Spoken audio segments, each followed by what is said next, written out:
मानस में जो लिखा हुआ है, जो पंक्तियां आपत्तिजनक हैं, हमारी सरकार से मांग है कि उन आपत्तिजनक पंक्तियों को या तो हटा दिया जाए या पूरी तरीके से रामचरित मानस को बैन कर दिया जाए। क्योंकि उसमें लिखा हुआ है, पूजहि विप्रशील गुणहीना शूद्र न गुणगन ज्ञान प्रवीणा।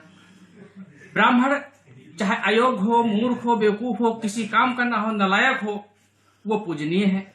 लेकिन शूद्र चाहे जितना विद्वान हो, पढ़ा लिखा हो, तेजस्वी हो, ज्ञान का भंडार हो उसके पास में, लेकिन वो पूजनीय नहीं है।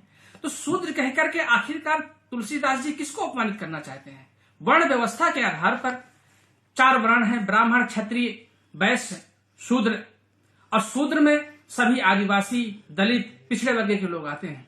तो इन वर्गों को इस तरीके की बात कह करके अपमानित करने का काम गोस्वामी तुलसीदास जी के द्वारा किया गया है। साथ ही वो कहते हैं, जे वर्णाधम तेली कुम्हारा सुपच करात कोल कलवारा।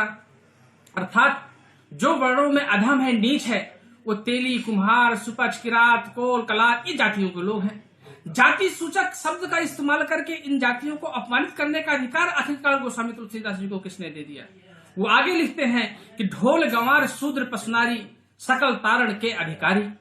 अरे पशु तो समझ में आता है, लेकिन नारी और शूद्र 50% आबादी देश में नारी समाज की है। नारी चाहे किसी भी जाति, धर्म, वर्ग की क्यों ना हो, उसको प्रताड़ित करने के अधिकारी है, शूद्र प्रताड़ित करने का अधिकारी है। तो हमारा ये कहना है कि चूंकि दलित, पिछड़े और आदिवासी समाज के लोग भी हिंदू वर्ग में ही आते हैं, हिंदू ही माने जाते हैं, तो जब हिंदू माने जाते हैं तो फिर इनको इस तरीके से कह करके अपमानित करने का काम क्यों किया गया है? इसलिए हमारा सरकार से अनुरोध है कि जिस तरीके से हम लोगों को किसी ने अधिकार किसी को गाली देने का नहीं दिया है, उसी तरीके से किसी और को भी हम लोगों को गाली देने का अधिकार